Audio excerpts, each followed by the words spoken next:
नमस्कार। 10th नवंबर को दो बड़ी कंपनियों के आईपीओ लॉन्च हुए हैं।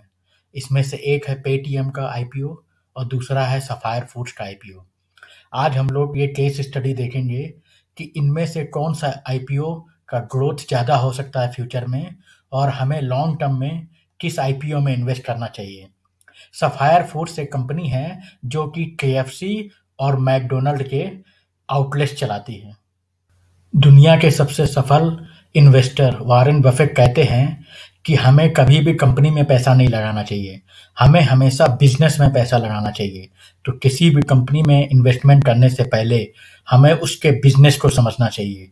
हमें कभी भी अखबार के एडवर्टाइजमेंट की तरफ अट्रैक्ट नहीं होना चाहिए, बल्कि हमें कंप्लीट एनालिसिस करना चाहिए उस कंपनी के बिजनेस में जिसमें हम इन्वेस्ट करने वाले हैं।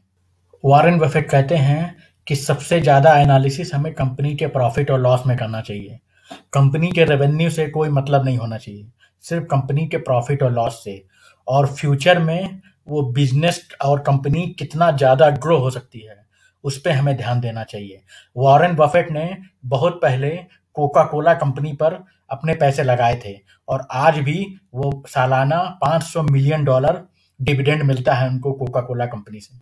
पेटीएम ने अपना वन शेयर 2210 रुपीज़ पर शेयर लॉन्च किया है, जबकि सफायर फूड्स ने अपना पर शेयर 1180 रुपीज़ में सफायर फूड को बहुत अच्छा पब्लिक रिस्पांस मिला है क्योंकि सफायर फूड का बिजनेस केएफसी और मैकडोनल्ड का है जिसकी डिमांड दिन पे दिन बढ़ती जा रही है, तो ये स्टेबल है। पेटीएम लास्ट 5 ईयर्स में लॉस पे लॉस झेल रही है, फिर भी उसका शेयर इतने हाई प्राइस पे ओपन किया गया है, इसीलिए बहुत सारे लोग इसके लिए सस्पेक्टिव। आइए अब दोनों के बिजनेस मॉडल पर नज़र डालते हैं। पेटीएम कंपनी जो 2010 में ओपन हुई थी, सफायर फूड्स 2015 में ओपन हुई थी। सफायर फूड है, इसके पास केएफसी और पिज़्ज़ा हट की फ्रेंचाइजी है, जबकि Paytm digital payment service platform है। पेटीएम की मदद से आप डिजिटल पेमेंट कर सकते हैं, जैसे कि ऑटो में, टी शॉप पर, एवरीवेयर। जैसा कि वॉरेन बफेट कहते हैं, हमें मेन बिजनेस पे कंसंट्रेट करना चाहिए। सफायर फूड का जो बिजनेस है वो दिन पे दिन ग्रो हो रहा है, क्योंकि आप देख सकते हैं अब छोटे से छोटे सिटी में भी लोग फास्ट फूड केएफसी और पिज्जा हट में बहुत तादाद में जाने लगे हैं, जिससे कि रोज नए नए केएफसी और पिज्जा हट स्टोर खुल रहे हैं छोटे छोटे शहर में भी। जबकि पेटीएम का जो बिजनेस है वो सिर्फ ऑनलाइन डिजिटल प्रोवाइडर का, तो उसमें बहुत ज़्यादा ग्रोथ पॉसिबल नहीं है। सफायर फूड ने पिछले लास्ट 5 ईयर्स में बहुत ज़्यादा ग्रो किया है और उनका रेवेन्यू भी डे बाय डे बढ़ रहा है और उनका प्रॉफिट भी बढ़ रहा है, क्योंकि केएफसी और पिज़्ज़ा हट में बहुत ही एक्सपेंसिव होता है और उनको बहुत ज़्यादा डिस्काउंट देने की भी ज़रूरत नहीं होती, फिर भी लोग उनका एक्सपेंसिव केएफसी और पिज़्ज़ा में खाते हैं। On the other hand Paytm ने शुरू में बहुत सारे डिस्काउंट दिए थे और पेटीएम के बहुत सारे कंपटीटर भी आ गए हैं, इसीलिए अब उससे ज़्यादा ग्रोथ पॉसिबल। वॉरेन बफेट कहते हैं कि किसी भी बिजनेस के सक्सेस की गारंटी इस बात पर डिपेंड करती है कि उसके कंपटीटर्स कितने ज़्यादा स्ट्रांग हैं। जैसे कि हम यहाँ देख सकते हैं, सफायर फूड के बहुत ही कम कंपटीटर हैं, क्योंकि sapphire food KFC and pizza supply करता है और वो बिल्कुल नीश टेक्नोलॉजी है। केएफसी जैसा कोई दूसरा नहीं बनाता है, इसीलिए उनका बिजनेस सेफ है और ग्रो। जैसे कि अगर हम कंपेयर करें, जो केएफसी का बर्गर और चिकन है वो टोटली यूनिक है, कोई दूसरा वैसा चिकन और बर्गर नहीं बनाता है, तो जिनको चिकन और बर्गर खाना है वो केएफसी के पास ही जाएंगे, तो इससे उनके कस्टमर लॉयल हैं, वो कहीं और दूसरा रिप्लेसमेंट नहीं है, तो उनका बिजनेस सेफ है।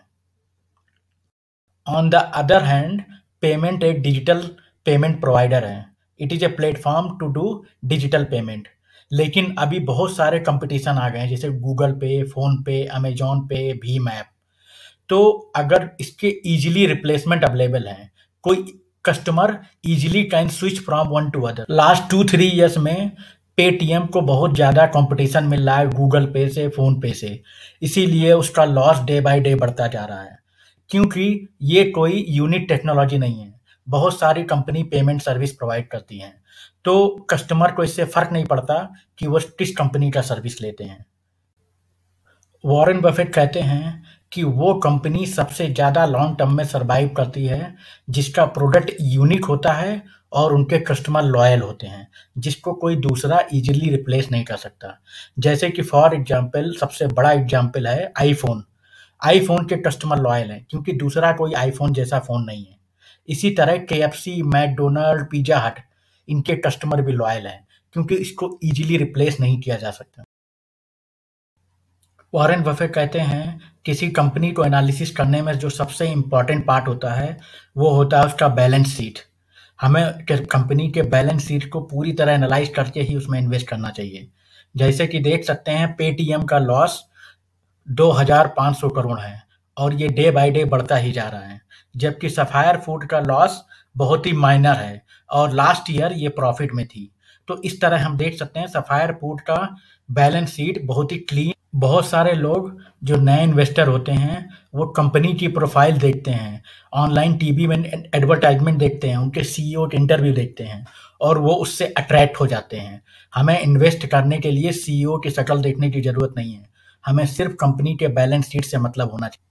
तो अभी तक के जितने एनालिसिस हमने किया है उसमें मुझे सफायर फूड का फ्यूचर में ग्रो होने की बहुत हाई पॉसिबिलिटी दिख रही है, जबकि पेटीएम ने सिर्फ एक डिजिटल पेमेंट सर्विस प्रोवाइडर बनाया और उसके बाद बहुत सारे कंपटीटर आ गए हैं और डेली टू डेली नए नए पेमेंट सर्विस प्रोवाइडर आ रहे हैं। जैसे एक और नया digital payment service provider Razorpay आ गया है।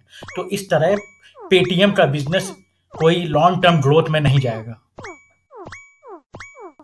तो according to my point of view, अगर आपको लॉन्ग टर्म में इन्वेस्ट करना है तो आपको सफायर फूड में करना चाहिए, क्योंकि ये कंपनी एक यूनिक प्रोडक्ट बनाती है और वेरी हाई चांसेस है कि केएफसी लोग आज से 50 साल बाद भी लोग केएफसी खाएंगे, आज से 50 साल बाद भी लोग पिज़्ज़ा डिलीवरी करेंगे और इसमें कोई ज़्यादा कंपटीशन नहीं है। लेकिन पेटीएम के बहुत सारे कंपटीशन हैं, कोई दूसरा ज़्यादा ऑफर देगा तो लोग स्विच कर लेंगे। अब आप लोग ये बताएं कि आप किस में इन्वेस्ट करना चाहेंगे, पेटीएम में या सफायर फूड्स में? क्या पेटीएम का आईपीओ सक्सेस होगा, जिसके चांसेस बहुत कम हैं? अगर आपको ये केस स्टडी पसंद आई है तो कृपया इस वीडियो को लाइक और शेयर कर दें और कमेंट में करके हमें बताएं आप कौन सा नया वीडियो देखना चाहेंगे। अगर आपको पसंद नहीं आया वीडियो तो भी डिसलाइक करना ना भूलें और फिर भी कमेंट बॉक्स में हमें बताएं क्यों